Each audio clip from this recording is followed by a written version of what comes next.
In the far reaches of Aroostook County, there is a silence you can almost feel. It's a place of deep woods, gravel roads, and a social contract written in the soil. You leave your neighbor alone, and you leave your front door unlocked. For generations, this was the safety of Amity, Maine. But in June of 2010, that silence didn't signify peace. It signified that something inside a small mobile home on Route 1 had stopped breathing. What the locals called the county was about to become the backdrop for a crime so clinical and so senseless, it defied the rural logic of the North Woods.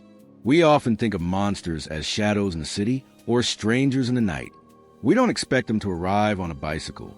We don't expect them to be 20 years old, looking for a mission. But Thayne Ormsby wasn't looking for a home in Amity.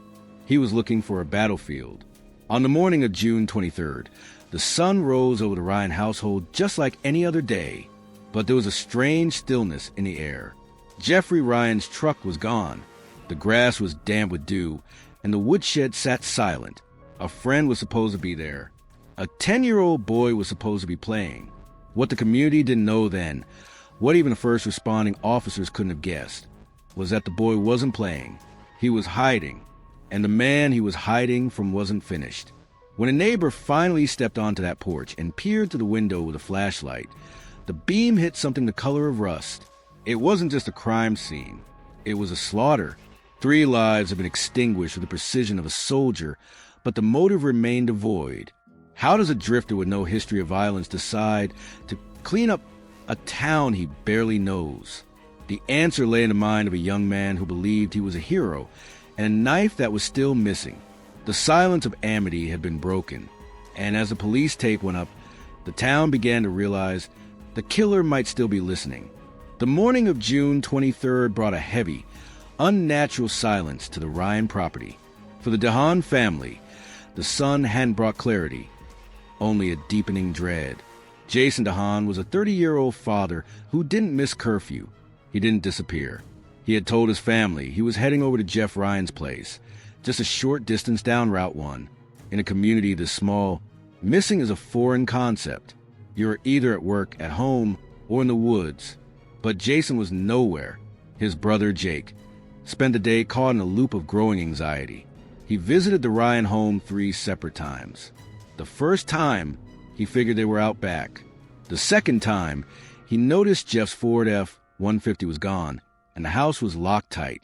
But by the third visit, as the evening shadows stretched across the driveway, the quiet began to feel like a warning. Why were the lights off? Why was the dog silent? Jake pulled a flashlight from his pocket and stepped onto the porch.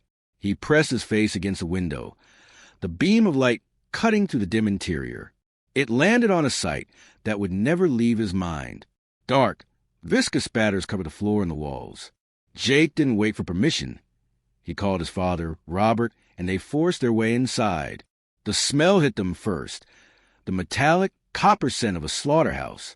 They moved toward the back of the trailer, hearts hammering against their ribs, praying they were wrong. They weren't. In a rear bedroom, they found the youngest member of the household, 10-year-old Jesse Ryan. He was a boy who loved the outdoors, a child whose world revolved around his father. He was found curled in a corner, hidden behind furniture in a desperate, final attempt to become invisible. The brutality of the scene was so total that it felt surgical. But as the Dehahns backed out of the house, gasping for air, a terrifying realization set in. Jesse was alone in the room. Where were the others? Where was Jeff? And where was Jason? State Trooper Carmen Lilly was the first officer to cross the threshold. He was a man of the North Woods, accustomed to the raw violence of nature, the aftermath of a bear attack or a high-speed wreck. But this was different. This was human. Within minutes of his arrival, the search moved outside. In a small, cramped woodshed near the trailer, they found Jeffrey Ryan. He had been discarded among the tools and the timber. It was clear he never saw it coming. But the count was still short. One man was still missing. 90 minutes later, the flashlight beam of a second officer caught a glimpse of Plaid in the tall grass. Jason Dehahn was found near the edge of the driveway, his body partially obscured by the bushes. The evidence told a frantic story. Jason had tried to run. He had fought to escape the blade, only to be chased down in the dark. The investigation had barely begun, but the horror was already localized. 3 victims, 1 killer. What police didn't know then was that the murderer hadn't used a gun. He had done all of this to 3 different people with nothing but a knife. As the yellow tape was unspooled, cordoning off the blood-stained grass, the atmosphere in Amity shifted. In a town of 200, everyone is a suspect, but everyone is also a target. Doors that hadn't been locked in 40 years were suddenly bolted. Rifles were taken down from racks. Rumors began to spread like wildfire. Talk of debt, of organized crime, of professional hits. Who could have had a grudge deep enough to include a 10-year-old child? The detectives were looking for a motive in the victims' pasts. What they didn't realize was that the motive didn't belong to the victims at all. While the forensic teams meticulously bagged evidence, a mile away, the silence was different.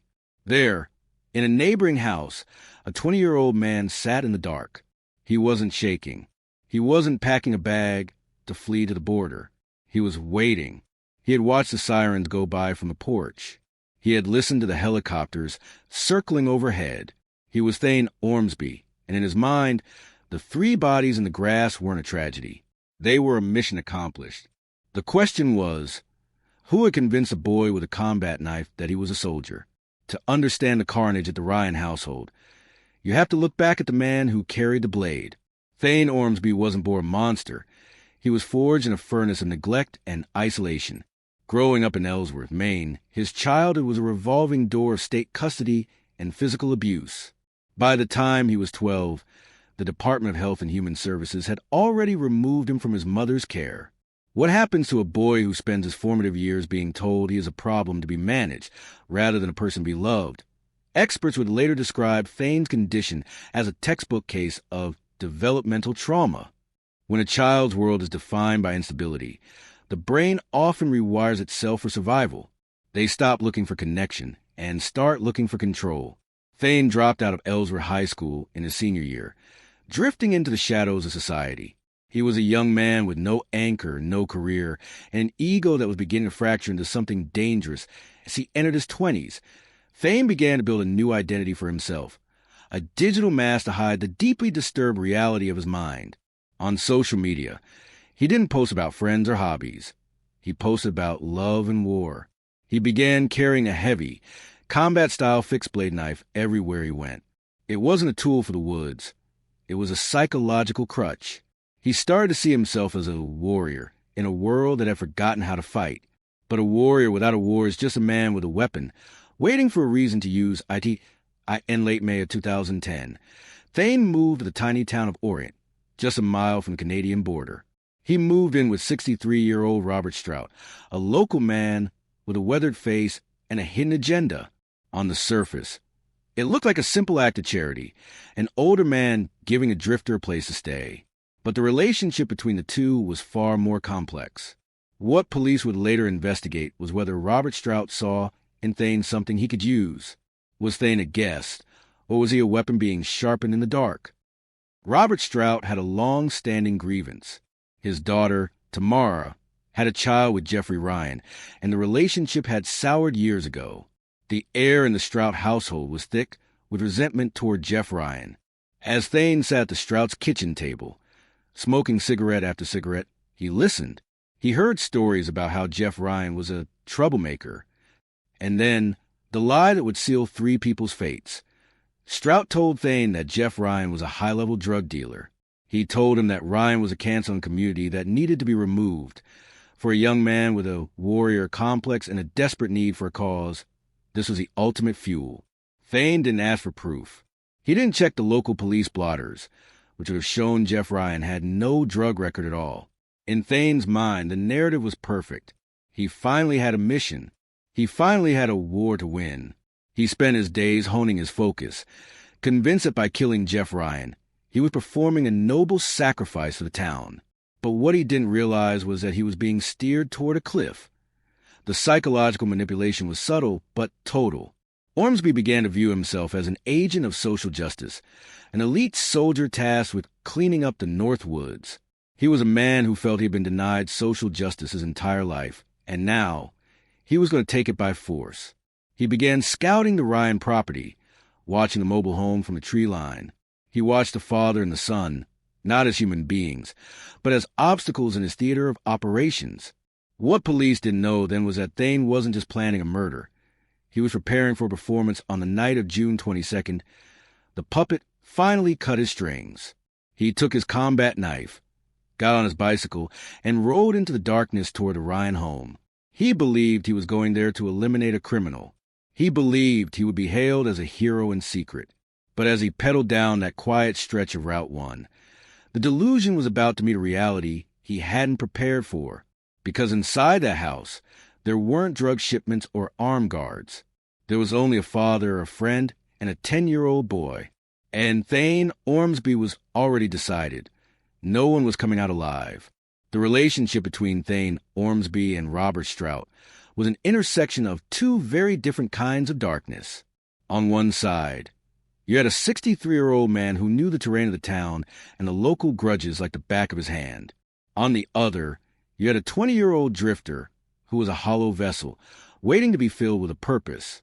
To neighbors, Thayne was just a kid helping out around the Strout property. But behind closed doors, a dangerous whodunit of the mind was taking place. Who was truly in control of the blade? The man who held it, or the man who pointed the way? The rumor mill in a town of 200 is a powerful and often deadly thing. Robert Strout began whispering into Thayne's ear about Jeffrey Ryan. He didn't just call him a bad neighbor. He painted him as a kingpin, a man responsible for the drug problems of the entire region. It was a calculated lie. Jeff Ryan was a man who lived a modest life in a mobile home, struggling to make ends meet like everyone else. But Thayne lacked the life experience to see through the deception. He was a warrior looking for a dragon to slay, and Strout was more than happy to provide him with one. The motive analysis here is chilling, because it suggests that Thayne was acting as a volunteer hitman. He wasn't being paid in cash. He was being paid in significance. For the first time in his life, Thayne felt like he was part of an elite circle, an insider. He spent hours on the Strout porch, smoking and absorbing Strout's resentment toward the Ryan family. Strout's daughter had a child with Jeff, and the family drama had reached a boiling point. Did Strout realize that by telling these lies to a deeply disturbed young man, he was effectively loading a gun? What the police would later wonder was whether Strout ever explicitly told him to kill, or if he just waited for the puppet to reach the conclusion on his own. This wasn't a sudden explosion of violence.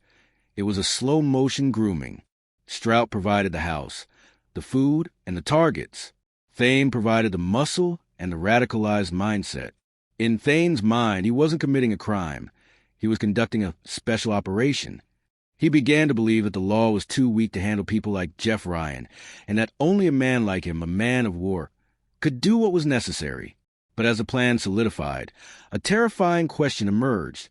If Thayne was willing to kill a man based on a rumor, what would he do when he found people he hadn't planned for? The night of the murders, the atmosphere at the Strout house was reportedly normal. There was no frantic whispering, no last-minute nerves. Thayne simply checked his gear and prepared his bicycle. The older man watched as the 20-year-old rode off into the Maine night, armed with a combat knife and a head full of lies. What police didn't know then was that Robert Strout wasn't just a witness to a crime. He was the architect of a delusion. And as Thayne pedaled toward Route 1, he wasn't just bringing death to Jeff Ryan. He was bringing it to anyone standing in his way. The psychological trap was set, and the warrior was loose. Thayne arrived at the Ryan home not with a list of questions, but with a sentence already passed. He believed he was about to eliminate a monster, unaware that the only monster in Amity that night was the one currently parking a bike in the bushes. As he moved toward the woodshed where Jeff Ryan was working, Thayne felt a sense of calm. He thought this was the end of the problem. What he didn't realize was that he was about to become a permanent stain on the history of the state. Thayne Ormsby did not arrive in a flurry of gravel or the roar of an engine. He arrived with the quiet, steady pace of a neighbor. He leaned his bicycle against a tree, the metal cold against the bark, and stepped into the perimeter of Jeffrey Ryan's life. It was late evening on June 22nd. Inside the house, a 10-year-old boy was relaxing, and a family friend was visiting. But Thayne wasn't looking at the windows. He was looking for the man he had been told was a kingpin. He found Jeff Ryan exactly where a hard-working man is usually found, out back in the woodshed, finishing the day's labor. The encounter in the woodshed was not a confrontation. It was a betrayal of the highest order. Jeff Ryan didn't see a killer. He saw a young man he recognized, a kid staying with the Strouts. He did what Jeff Ryan always did. He offered to help. According to Ormsby's own later confession, Jeff turned his back to show the younger man some nails, a simple gesture of rural hospitality. In that moment, the warrior complex took over. Ormsby drew his combat-style knife. He didn't hesitate. He didn't ask Jeff about the drugs he was supposedly selling. He simply ended the life of the man who was trying to help him. Jeff Ryan died in the dirt of his own shed, never knowing why he had been targeted. But the mission was far from over. This is where the story shifts from a targeted killing to a massacre. Ormsby walked from the shed toward the mobile home. He looked through the door and saw the two people he hadn't planned for, Jason Dehahn and little Jesse Ryan, sitting on the couch. At this moment, most people, even those capable of murder, would have fled. The target was down. The witnesses were surprised. But Ormsby didn't run. He later told detectives that he realized he couldn't leave anyone behind to tell the story. He made a conscious, tactical decision to expand his plan. What was going through his mind as he gripped the handle of that knife and stepped over the threshold? The vigilante mask was slipping, revealing something much more predatory. The elimination phase began with Jason Dehahn. Jason was 30 years old, a man with a family of his own, and he realized instantly that the person entering the room was not there to talk. He bolted for the door, a desperate sprint for the safety of the night. Ormsby pursued him with a terrifying, single-minded focus. He caught Jason in the driveway, using the combat knife with clinical efficiency. There was no room for mercy in Ormsby's warrior logic. Once Jason was silenced, Ormsby turned his attention back to the mobile home. He knew there was still one more person inside, and he knew exactly where a frightened child would go. The hunt through the trailer was silent and methodical. Jesse Ryan was only 10 years old. He had spent the evening with his best friend, his father, and now he was alone in the dark with a stranger. Ormsby didn't rush. He moved through the narrow hallway, checking the rooms. He found Jesse in a back bedroom, trying to hide behind a bed, trying to make himself small enough to escape the inevitable. Ormsby didn't see a child. He saw a witness. He saw a final checkbox on his list of necessary actions. The intent in that room was absolute. What police would find later was a scene of a child who had done everything right to survive, and a perpetrator who had done everything to ensure he wouldn't. With the third victim down, the warrior began his exit strategy. But he didn't panic. He didn't drop the weapon or flee blindly into the woods. He walked back through the house, past the evidence of his expansion, and stepped back out into the Maine night. He got on his bicycle. He pedaled a mile back to the Strout residence, the adrenaline likely still coursing through his veins, yet his outward appearance remained undisturbed. He arrived back at the house that fed him the lies, and he did something that still haunts the investigators of this case. He sat down. He ate a meal. He smoked a cigarette. The puppet had finished his work, and now he was resting. The aftermath was as calculated as the crime itself. Ormsby didn't hide his actions from Robert Strout. He enlisted him. Together, they set about erasing the evidence. They took Jeff Ryan's truck to a remote field in Weston and set ablaze, the fire lighting up the pine trees like a funeral pyre. Ormsby took his blood-soaked clothing and fed it into the furnace at Tamara Strout's home, watching the fabric turn to ash. He believed that if the clothes were gone and the truck was charred and the knife was at the bottom of a bog, the war would remain a secret. What police didn't know then was that Ormsby wasn't just hiding a crime. He was waiting for the community to realize what he had done for them. For the next 27 hours, the bodies lay undiscovered while Ormsby lived his life as if nothing had changed. He stayed in the area, listening for the sirens that he knew were coming. He watched the helicopters. He heard the neighbors talking in hushed, terrified tones. He felt a sense of completion. He had cleaned up the town, and now he was just another face in the crowd, a shadow watching the grieving process. But his confidence was his undoing. He had been so focused on the war that he had forgotten the small things. The cigarette, but in the ashtray, the beer bottle on the counter, the ghosts of the Ryan household were already beginning to speak. The tension in Amity was a physical weight. As the bodies were finally found and the scale of the massacre became clear, the investigation hit a wall of fear. But while the town looked for a professional hitman, the forensic lab was looking at a DNA profile. And while Ormsby sat in New Hampshire, thinking he had escaped the reach of the law, the detectives were already tracing the bicycle tracks back to his door. The warrior thought he conducted a perfect operation, but he was about to learn that in the world of forensics, there is no such thing as a clean kill. The silence was about to be broken again, this time by the sound of handcuffs as the first week of July approached. The net was closing. Ormsby was no longer the hero of his own story. He was a fugitive in the eyes of the state. But even as the police prepared to move in, a haunting question remained. If Ormsby was so detached that he could eat a meal after killing a child, what would he do if they tried to take him alive? The war was entering its final phase, and the puppet was about to give a performance that would be recorded in the annals of Maine's darkest history. While Thayne Ormsby was busy burning his clothes and scrubbing his skin, he had no idea that he had already signed his own death warrant. He considered himself a tactical expert, but the warrior had been sloppy. In the kitchen of the Ryan mobile home, investigators found a half-empty bottle of beer and a cigarette but resting in an ashtray. In a world of digital fingerprints and genetic mapping, these weren't just trash. They were biological trackers. The Maine State Police Crime Lab worked around the clock, extracting a full DNA profile from the saliva left behind. What police didn't know then was that the profile wouldn't match any known local criminals, because Thayne was a ghost who hadn't yet been entered into the system. The search for physical evidence then moved 15 miles north into the dense, mosquito-choked woods of Weston. Acting on a tip from a witness who saw a truck being shadowed by another vehicle, detectives discovered the charred skeleton of Jeffrey Ryan's Ford F-150.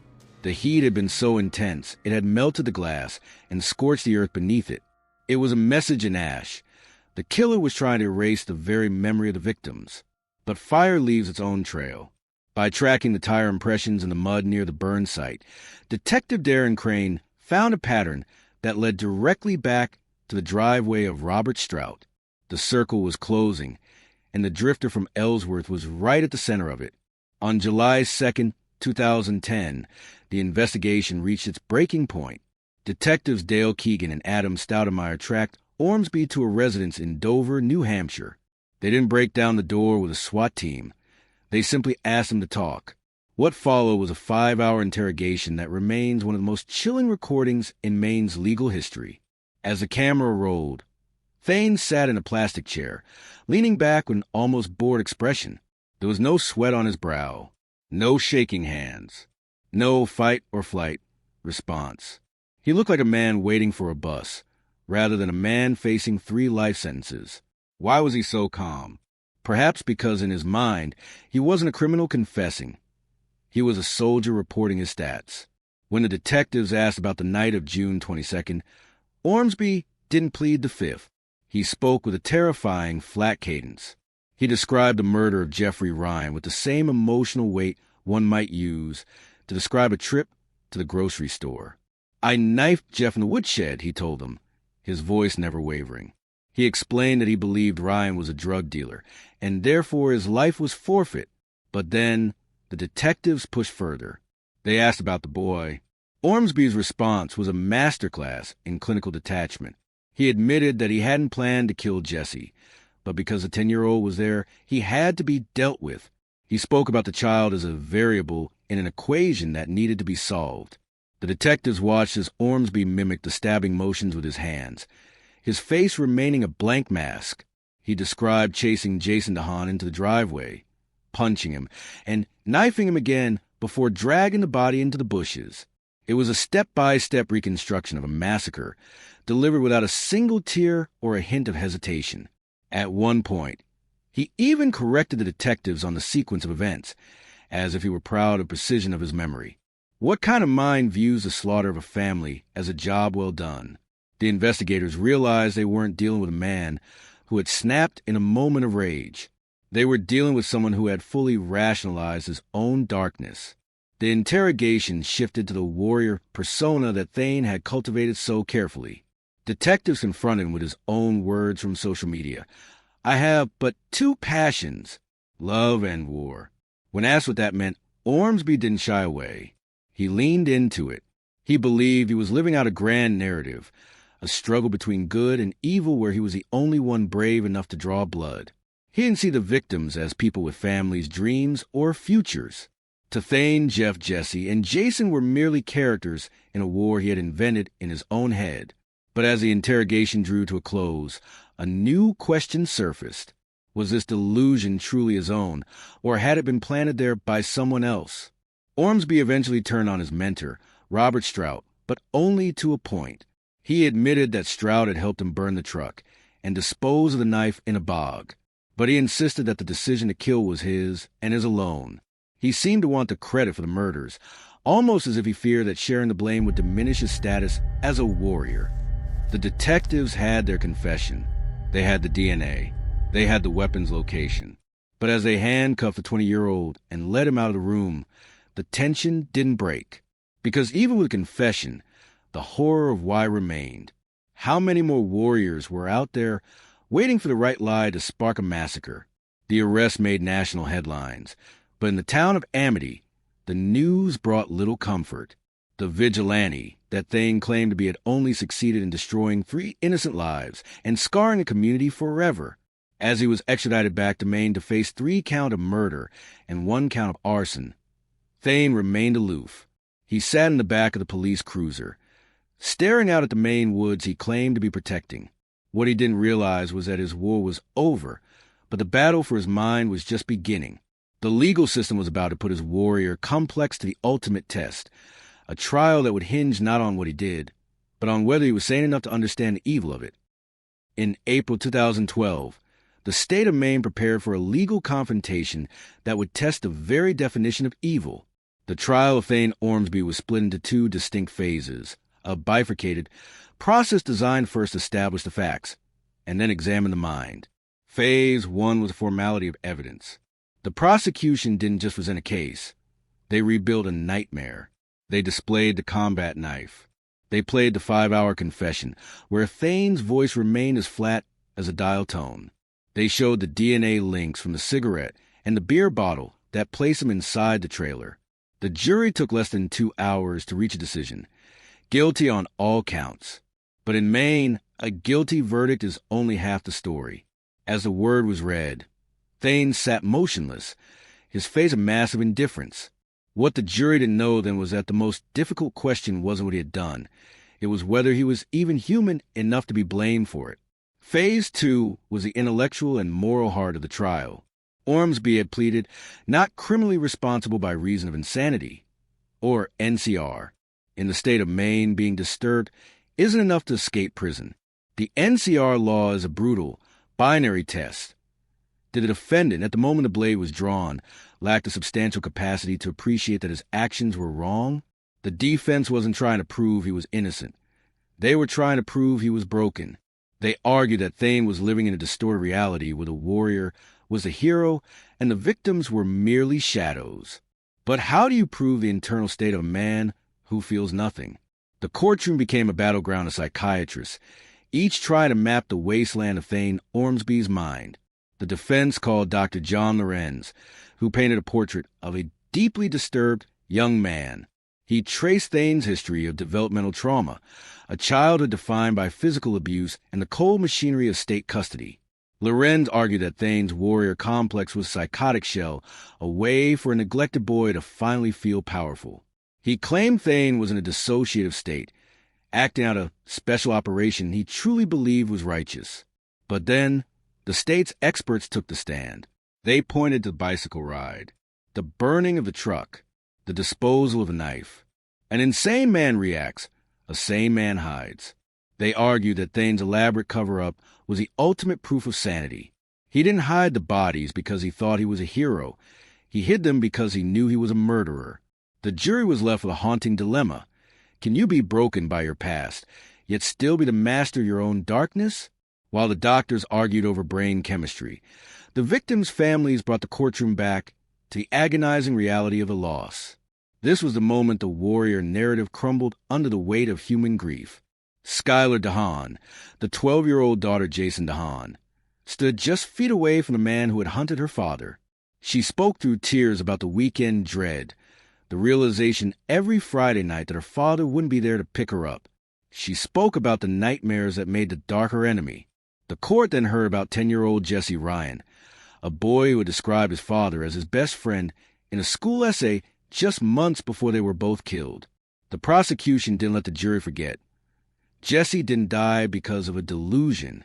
He died because Thayne Ormsby decided that a 10-year-old child was a variable that needed to be eliminated. What police were watching for was a crack in Thayne's armor, a single tear, a bowed head. But as the family spoke of their destroyed lives, Thayne simply raised his eyebrows, looking more curious than regretful. The closing arguments were a study in two different worlds. The defense asked for mercy for a boy who never had a chance. The prosecution asked for justice for a man who gave no one else a chance. The jury retreated into a silence that lasted for days. They had to decide if Thayne was a victim of his own mind or the architect of a massacre. When they finally emerged, the air in the courtroom was electric with tension. The verdict: Thayne Ormsby was criminally responsible. The insanity plea had been rejected. The warrior was now just a convict. But as the judge moved toward the final sentencing, the weight of the case felt heavier than ever. 3 life sentences were on the table. In a state without the death penalty, a life sentence is a slow, quiet end. But for a 20-year-old man who lived for war, would a lifetime of silence be the ultimate punishment, or just another battlefield? On June 7th, 2012, the legal machinery of the state of Maine reached its final, crushing gears. Thayne Ormsby stood before Justice E. Allen Hunter to hear a sentence that would ensure he never saw the sun rise over the Maine pines as a free man again. The room was packed with the families of Jeffrey, Jesse, and Jason, people who had spent 2 years living in the shadow of June 22nd. Justice Hunter didn't mince words. While acknowledging that Thayne had been denied social justice through a childhood of abuse, the judge made it clear. Trauma is not a license for massacre.